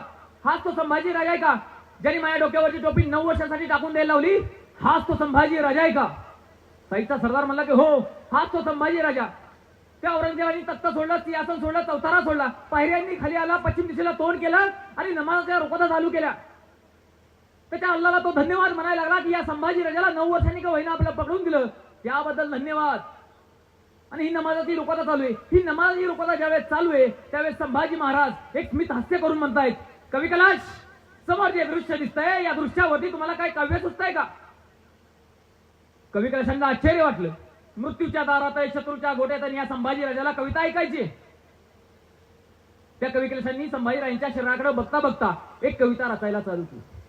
या वनरावरची सभा शंभू वंद्यो बजरंग, लहू लसत सिंदूर समखेले रणंग, देख तुम्हारी रबी छबी खद्य तो बदरंग, देख तुम्हारा तेज तखत तेज तावरंग. ही कविता झाली. औरंगजेबाची नमाज झाली. तख्तावरती सिंहासनावरती जाऊन बसला औरंगजेब आणि बसल्याच्या नंतर तो लेखनिकाला विचारायला लागला, लेखनिक, हा कवी कैलाश काय बोलला? असं म्हणल्याच्या नंतर तो लेखनिक कुठला औरंगजेबाच्या सिंहासनाच्या समोर आला आणि म्हणायला लागला, या कवितेचा अर्थ असा आहे, रावणाच्या सभेमध्ये हनुमानाला बांधून ठेवले, रणांगण खेळलेला रक्तबंबाळ झालेला माझा राजा सिंदूर थापलेल्या हनुमानासारखा दिसतोय. सूर्यासमोर हा काजभाई लुप्त झालाय. हिंदुस्थानचा बादशाह म्हणून घेणारा हा औरंग्या स्वतःचा सिंहासन त्यागून माझ्या राजांच्या पायात झुकायला आलाय. तो घटनाक्रम या राजदरबारात घडला. या राजदरबारात घडला आणि त्याच्यानंतर त्या औरंगजेबाला राग आला आणि त्याने आदेश काढला, या कवी कैलाशाची जीभ कापा. असा आदेश काढल्याच्या नंतर 4-5 कसाब आले आणि कवी कैलाशाची जीभ त्या ठिकाणी त्या शौर्य स्तंभाच्या ठिकाणी कापली गेली. तिथून पुढे सुरुवात झाली प्रश्न उत्तराचा कार्यक्रम. पहिला प्रश्न, तुझ्या स्वराज्याचा खजाना कुठे? दुसरा प्रश्न, आमच्यातलं फितूर कोण आहे? तिसरा प्रश्न, तू इस्लाम कबूल कर. असे 3 प्रश्न या राजदरबारात विचारले. हे 3 प्रश्न विचारल्याच्या नंतर संभाजी महाराजांनी एक स्मित हास्य औरंगजेबाकडे बघून केलं आणि त्या औरंगजेबाला एक उत्तर दिलं. ते उत्तर होतं अकबर. अकबर म्हणजे कोण? या औरंगजेबाचा 4था पुत्र आणि तो आमच्या बरोबर फितूर झालाय असं संभाजी महाराज म्हणतायत. असं म्हणल्याच्या नंतर त्या औरंगजेबाला राग आला आणि त्याने आदेश काढला, या संभाजी राजाला कवी कैलाशाला घ्या आणि एका कालपुढीत नेऊन टाका. संभाजी महाराज कवी कैलाशाला घेतलं आणि एका कालपुढीत नेऊन टाकलं. नवीन आदेश काढला, इस्लामिक धर्मगुरूंना राजदरबारात बोलवून घ्या. इस्लामिक धर्मगुरूंना राजदरबारात बोलवलं. आग्र्यापासून गोळा केले ते या पेडगावच्या किल्ल्यापर्यंत हे सगळे इस्लामिक धर्मगुरू या राजदरबारात उभा केले होते. औरंगजेबाने एकच प्रश्न विचारला की या काफिरांबरोबर काय केलं पाहिजे. अशी विचारणा केल्याच्या नंतर त्या इस्लामिक धर्मगुरूंनी म्हणला लेखनिक लिहायला चालू करा. 5x5 ची खोली, 5x5 च्या खोलीमध्ये संभाजी महाराज कवी कलश साखर त्यांना जकाळलेले, हग्नमुत्न आतमध्ये, जेवण आतमध्ये, पाणी आतमध्ये, अशा घाण पद्धतीमध्ये ठेवायचं. बोटाची नखं तोडून काढायची, बोट तोडून काढायची, डोक्यावरचे केस उपटून काढायचे, दाढीचे केस उपटून काढायचे, ओठ कापायचे, दात पाडायचे, जीभ कापायची, नाक कापायचं, कानामध्ये शिसं ओतायचं, कान कापून काढायचं, तप्त लोखंड तप्त सळ्या करायच्या आणि डोळ्यामध्ये घालायच्या, गुडघ्याच्या वाट्या फोडायच्या, घोट्याच्या वाट्या फोडायच्या, पायाची नखं, पायाची बोट तोडून काढायची. एक एक दिवस करून, एक एक दिवस करून, एक एक दिवस करून, एक एक दिवस करून संभाजीराजांच्या अंगावरचा एक एक अवयव एका धर्मासाठी काढला जात होता. हा काढला जातोय. त्यावेळेस औरंगजेबाकडून आदेश आला, या 4-5 लोकांनी संभाजीराजांना खाली पाडा, साखळदारांनी हातपाय ओढून ताणून बांधा आणि डोक्याच्या केसापासून पायाच्या नखापर्यंत अंगावरची असलेली त्वचा काढायला चालू करा. संभाजीराजांच्या अंगावरची त्वचा काढायला चालू केली. एक दिवस छातीची काढली, एक दिवस पोटाची काढली, एक दिवस पाठीची काढली, एक दिवस हातांची काढली, एक दिवस मांडीची काढली, एक दिवस पोटरीची काढली, एक दिवस पायांची काढली, एक दिवस चेहऱ्याची काढली. एक एक दिवस करून तब्बल 10 दिवस संभाजीराजांच्या अंगावरची त्वचा काढत होते. संभाजीराजांच्या अंगावरची त्वचा काढायची झाली, अंगावरती मीठ सोडलं गेलं, मिरचीचा भुकटा टाकला गेला, गरम पाणी टाकलं, शरीराची लाही झाली. नरक यातना संभाजी महाराज सहन करत होते. या नरक यातना चालू असतानाच अंगावरची कुठंतरी रक्त थांबते आणि अंगावरचं रक्त थांबल्याच्या नंतर अंगावरती कुठंतरी त्वचा निर्माण होतीये असं दिसतंय. त्यावेळेस 4-5 कसा बुडतायत, संभाजीराजांना उभं करतायत आणि जशी काकडी चालून काढावी तसं संभाजीराजांना डोक्याच्या केसापासून पायाच्या नखापर्यंत चालून काढलं गेलं. पकडल्यापासून 29 दिवसांचा यातनांचा काळ संभाजीराजांचा या पेडगावच्या किल्ल्यामध्ये गेला. हा 29 दिवसांचा यातनांचा काळ या पेडगावच्या किल्ल्यामध्ये गेला आणि इथून पुढे औरंगजेबाकडून आदेश आला, या संभाजी राजाला कवी कशाला कालकडून बाहेर काढा. संभाजी महाराज कवी कशाला कालकडून बाहेर काढलं. आता या पेडगावच्या किल्ल्यापासून त्या तोळापूर पर्यंत संभाजीराजांची धिंड काढा. आता ही धिंड कशी होती, जशी उंटावरती बसून काढली तशी अजिबात नाही. संभाजी महाराज कवी कशांची धिंड हे घोड्याला बांधून होती. संभाजी महाराज कवी कशाला घोड्याला बांधलं. पेडगावच्या किल्ल्यापासून तोळापूर पर्यंत वरपडत फरपडत सरपडत असं ओढत 2 दिवस ओढत होती. 2 दिवस ओढत संभाजी राजांना तुळापूरला घेऊन गेली. तुळापूरचा भीमा भामा इंद्रायणी संगम आहे. या भीमा भामा इंद्रायणी संगमावरती संभाजी महाराज कवी कशांचं शरीर टाकलं. 4-5 दिवस लोटले. 4-5 दिवस लोटल्याच्या नंतर तिथं फाल्गुनी अमावस्या आली. गुढीपाडव्याचा आदला दिवस. या गुढीपाडव्याच्या आदल्या दिवशी संभाजीराजांचं शरीर जे काही शिल्लक राहिलं होतं या शरीराचे बारीक बारीक तुकडे केले आणि बारीक बारीक तुकडे करून कोल्ह्या कुत्र्यांना टाकले. कोल्ह्या कुत्र्यांना खाण्यासाठी टाकले आणि त्याच अंधाऱ्या रात्रीला संभाजीराजांचं शिर मारलं गेलं. संभाजीराजे मारले गेले. संभाजीराजांचा खून झाला. संभाजीराजांचा आत्मा गेला. दुसऱ्या दिवशी गुढीपाडव्याची पहाट. या गुढीपाडव्याच्या पहाटेला संभाजीराजांचं शिर घेतलं. ह्या मुघल सैनिकांनी भाल्याला अडकवलं. 5 लाख मुघल सैनिक, औरंगजेब ही सगळी लोक तुळापूर पासून निघाली. हे आता छत्रपती संभाजीनगर आहे. या छत्रपती संभाजीनगर पर्यंत गेली. गावागावांना, वस्त्यांना, शहरांना, गल्ली बोळांना सर्वांना दाखवत गेली की आम्ही संभाजी राजा मारलाय. तुम्ही लवकरात लवकर इस्लाम कबूल करा, नाहीतर तुमची हालत या संभाजी राजाप्रमाणे केली जाईल, अशी सांगत गेली. पकडल्यापासून 40 दिवसांचा यातनांचा काळ संभाजी राजांचा गेला. हा यातनांचा काळ एका धर्मासाठी चालला होता.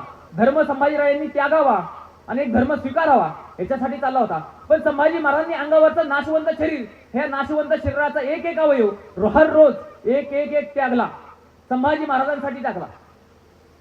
आता जो 30 दिवसांचा फाल्गुन प्रतिपदा फाल्गुन अमावस्येपर्यंत जो काय बलिदान मास पाळला जातोय, हा बलिदान मास म्हणजे हा धर्मवीर छत्रपती संभाजी महाराजांचा सुतक आहे.